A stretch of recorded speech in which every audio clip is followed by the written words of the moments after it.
So, what is freedom? I mean, really, is it just being able to do whatever you want, whenever you want? Or is there more to it? Is it maybe something a little more complex, something kind of paradoxical? Well, that's exactly what we're going to get into today. Okay, so here's our game plan. First, we're going to talk about the real human cost of freedom. Then we'll try to solve the freedom puzzle, liberty versus order. After that, we'll break out a philosophical toolkit to look at the two sides of liberty. Then we'll get a super practical guide called the harm principle. We'll use all that to tackle the really tricky issue of free speech. And finally, we'll bring it all back to you and the choices you make every day. All right, first up, a long walk to freedom. Before we get into all of the theory, I think it's so important to remember that for a lot of people, freedom isn't just some idea in a book. It's an ideal that people have literally sacrificed everything for. And that powerful phrase, of course, comes from Nelson Mandela's autobiography. This is a man who spent 27 years of his life in prison, fighting against the absolutely brutal apartheid system in South Africa. For him, freedom wasn't just about himself. No way. It was about tearing down the unjust rules that held back an entire nation. And listen to this powerful idea from Aung San Suu Kyi, who spent decades under house arrest in Myanmar. For her, real freedom is actually an internal thing. It's freedom from fear, the fear of the government, the fear of what other people might think. She believed that you can't really live a dignified life until you conquer that fear, and that her personal freedom was completely tied up with the freedom of all her people. So that brings us to the next piece of this puzzle, the constant tug-of-war between liberty and order. We've seen what people will do for the ideal of freedom, but what actually happens when we all try to live freely together in one society? If you look up freedom in a dictionary, you'll probably get something like this. Basically, no one's telling you what to do. You get to make your own decisions and act on them. Sounds pretty straightforward, right? Well, let's push that idea a little bit. Just imagine a world with zero rules, no laws, no stop signs, no social expectations at all. Would that actually feel like freedom for everybody? Or would it just be total chaos, where the strongest person just gets to do whatever they want to everyone else? And this is the paradox, isn't it? To actually be free, to feel safe enough to go after your dreams, to express yourself, to become who you want to be, we actually need some rules. So constraints aren't always the enemy of freedom. Sometimes they're the very thing that makes real freedom possible for all of us. So, okay, how do we figure out which rules are good and which ones go too far? Well, let's open up our philosophical toolkit. This is where we'll find a couple of key concepts to help us understand the different flavors of freedom.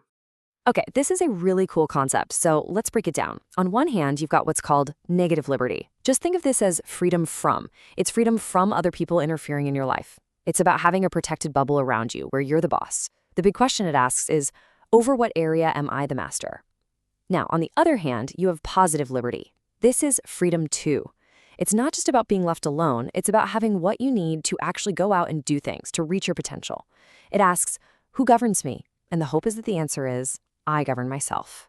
So, what does this freedom to actually look like in the real world? Well, it means you're not held back by things like poverty or not being able to find a job. It means having the basic resources you need. And, this is a big one, having access to education. I mean, you have the freedom to become a scientist, but that doesn't mean much if you can't go to school, right? Positive liberty is all about creating a society where people can actually chase their dreams. So, we need some rules, but how do we decide which ones are okay? This brings us to another awesome tool for our kit. It's called the harm principle, and it helps us figure out exactly where society should draw the line. The philosopher John Stuart Mill came up with this really powerful idea. He basically said that the only good reason for society to step in and limit your freedom is to stop you from hurting other people. That's it. Your right to swing your arm ends right where someone else's nose begins. And here's how you can actually use it. It's kind of a checklist. First, you ask, does this action only affect me, or does it affect other people? If it affects others, you move to step 2. Does it cause harm? If it does, then you have to figure out how serious that harm is. Mill said that for minor stuff, like your neighbor blasting terrible music, maybe just social pressure is enough. But for really serious harm, that's when we might need the law to step in with some reasonable restrictions. Okay, theory time is over. Let's put these tools to the test with one of the toughest, most controversial issues out there, the price of free speech. This is really where the rubber meets the road, isn't it? What about ideas that we find deeply wrong or even just plain offensive? Does freedom of speech mean we have to protect those ideas too? Well, John Stuart Mill had a passionate answer to that. A big, loud yes. And he had 4 fantastic reasons why. First, he said even an idea that seems totally wrong might have a little tiny grain of truth in it that we'd miss otherwise. Second, the truth only gets stronger when it has to fight against opposing ideas. Third, if we never challenge our beliefs, they just become these stale ideas we repeat without even thinking. And finally, and this is a big one, a lot of the things we believe are true today were once considered crazy and dangerous. And this isn't just some old, dusty philosophical debate. This stuff happens all the time. Real-world situations, like people demanding to ban books like the Satanic Verses, or films like The Last Temptation of Christ. These are the moments that really, truly test how committed we are to this idea of free expression, especially when it's uncomfortable. Okay, let's bring this right into your world for a second. Think about your school's dress code. Using the tools we've been talking about, negative liberty, the harm principle, when do you think it's a reasonable rule that's just there to keep things orderly, and when does it cross a line and become an unfair restriction on your freedom to express who you are? All right, let's pull all these threads together now. We've come to our final section, your freedom, your choice. This is the ultimate takeaway. So, here's the big idea. We started out thinking freedom was simple, right? Just no rules. But what we've seen is that it's so much more than that. Real freedom is our ability to make thoughtful, reasoned choices about how we want to live our lives.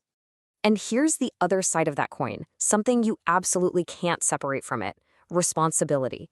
The freedom to choose also means you have to own the consequences of those choices, good or bad. They're a package deal. So I'm going to leave you with one last thing to think about. As you go about your day today, look around. What's one reasonable restriction on freedom that you see all the time? It could be a traffic light, a rule at the library, an age limit on something. And now that you've got this philosophical toolkit, do you agree with it? Is it a justified limit on liberty? It's something to chew on. Now you have the tools to decide for yourself.